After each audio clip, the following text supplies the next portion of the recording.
often on CoastLife we talk about the hidden gems, maybe the best restaurants, right? The best views to go to, all of that. But Delaware also has a lot of really incredible history. What if I told you that history also comes with great views, great stories, great activities? If you haven't guessed yet, I'm talking about Fort Miles. And today we have our friend back on the CoastLife couch with us. We have Tom Summers. Thanks for being back here today. Thanks for having me. Of course. If you guys remember, last time we had you on, you were talking to Amelia Earhart. Right. We were very excited about all of that. But you also have a lot of history with Fort Miles. First, in case for some reason someone doesn't know, just tell us a little bit about what Fort Miles is. Well, Fort Miles is actually a defense installation that was set up during World War II.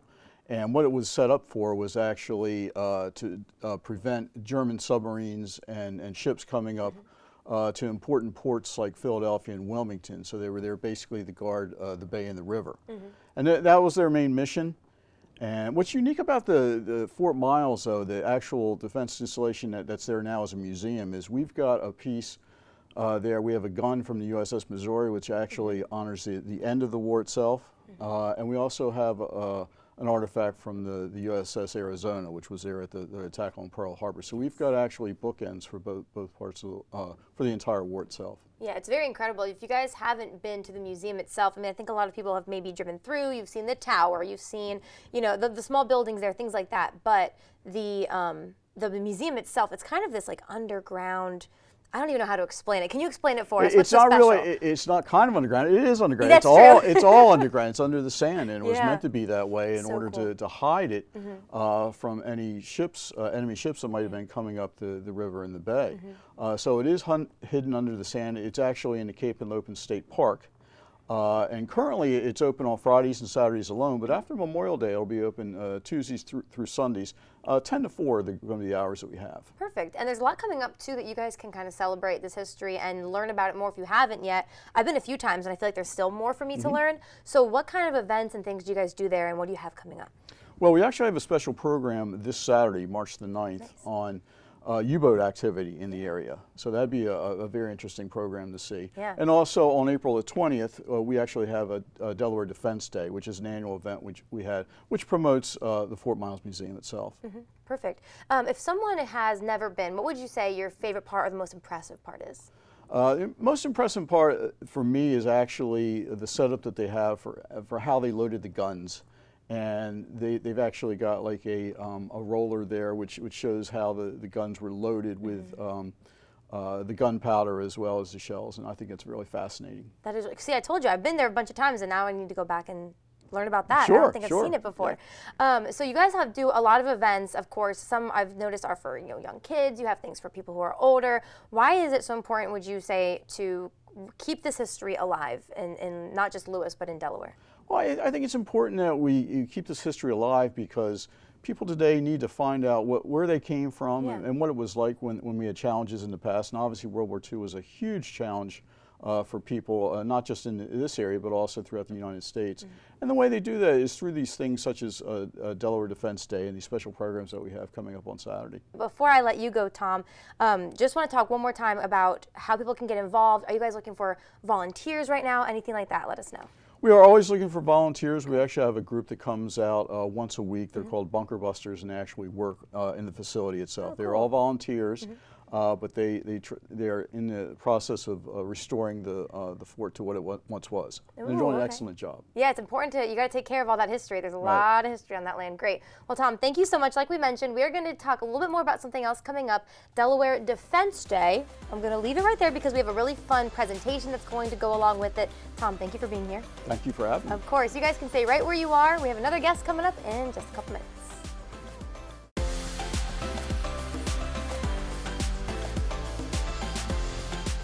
Well, CoastLife, just a few minutes ago we were telling you about Fort Miles, the history of World War II specifically, and we have some of that history kind of coming to life right now, right here in the CoastLife studio. I'm very excited to introduce you to Fred Noll. Fred, thanks for being here today. Thanks for having me. Of course. So you are with the Fort Miles Museum, and you brought kind of a little demonstration of sorts. Before we get to this, you see he brought something really cool, and I'd love if you could just tell us about you, your role with the museum. Okay, I've been at the museum for about 15 years. I am a bunker buster, and started back 15 years ago when there was nothing but a hulk in the ground, and no air conditioning, no lights, lots of animals. And over the years, we've cleaned it out, and now it's a full-fledged museum. It's been very interesting. And it's very impressive. You guys do a great job. It is impressive. So you brought I don't even know exactly how to describe it. It's a kite of sorts that was used in World War II, and I love this because you brought this in, and I'm like, oh, how'd you get this? And he's like, oh, I have had this forever. So can you tell us the story of how you got this? I can.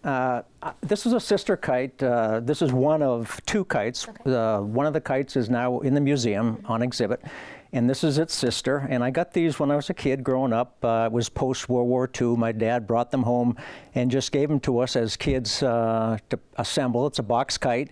When I assemble it, I think a lot of people will recognize its shape, but they're a lot of fun, and they really can fly high, and they were a lot of fun, and I've maintained them over the years. And then there was a point where there was some interest of having a kite within an exhibit, so I donated this one, and there's a couple other kites that may be coming along the way in the near future. But kites are a simple device, but they played an important part during World War II. Can you tell us what kind of part they played, how these were used? Yes, this was part of a survival kit that was with each one of the airplanes that flew over water.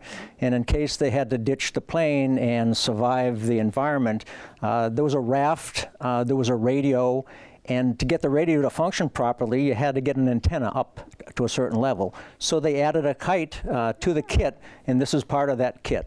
That's so cool. And so you have an exhibit going on right now that has, like you said, kind of these sister kites. Can you tell us a little bit about that, what people are going to be seeing when they go? Well, they'll see the kite fully assembled, and they'll be able to read some dialogue as to the actual designation. And the nice thing about some of this data is they can take that, go home, get on the computer, and it goes on and on and on. Wow. This kite has a nickname. It's called the Gibson Girl kite. But the Gibson Girl came from the shape of the radio that actually generated the signal, and it had an hourglass shape, much like a woman, and it was called the Gibson Girl radio, and this is now called the Gibson Girl kite. So if someone wants to look that up, they can find the full history about this kite and the radio. Are we able to open this up on the couch, or is it going to be too no, big? No, okay. It's not going to be that big. I'd love to see if I know you can see this at the exhibit at the Fort Miles Museum. Sure. But we'll give you a little it just comes in at the top half and the bottom half. Okay. This is from World War II. Like this is a World War II kite. That's so impressive. And these aluminum segments just click together like this. Okay. Who knew you had to learn how to fly a kite if you were going to? Oh, yeah. Well, I might point out, it's usually around Good Friday, the park has a kite festival. And there's a lot of interest in kites down there, and who knows, maybe they'll see some box kites down there as well. But you can imagine sitting in a raft bobbing around trying to put this thing together. A little stressed out. Wow, okay. Yeah, I think if I was stressed out, it'd be a little hard to remember how to put that together. It's a little bigger than I thought too, actually. And this is the box kite, and it has a couple of attachment points right here that are marked. If the wind is blowing between 15 and 40, you hook it here. Between 7 and 20, you hook it here, and it gives it a different angle. So this takes a stainless steel wire up a few hundred, maybe a couple of thousand feet, and that helps get that radio signal out saying, "Hey, I'm here. Come save me." Oh my gosh. How did you know how fast the wind was going? It's just exactly right. It's just a guess. That's a lot of guesswork. It's a guess, Oh, wow. Well, very cool. I love that you were just playing around with this as a kid. Don't forget, there's a lot coming up. There's exhibits this weekend. You know, there's always lantern walks and just a lot going on at Fort Miles. Delaware Defense Day, April 20th. So just don't forget, go online. You can learn a lot more just right there and plan out all your scheduled events. Fred, thank you for preserving history and bringing some into CoastLife today. You're very welcome. All right, you guys, we have some more to get to in just a little bit. CoastLife you don't want to miss. We'll be right back.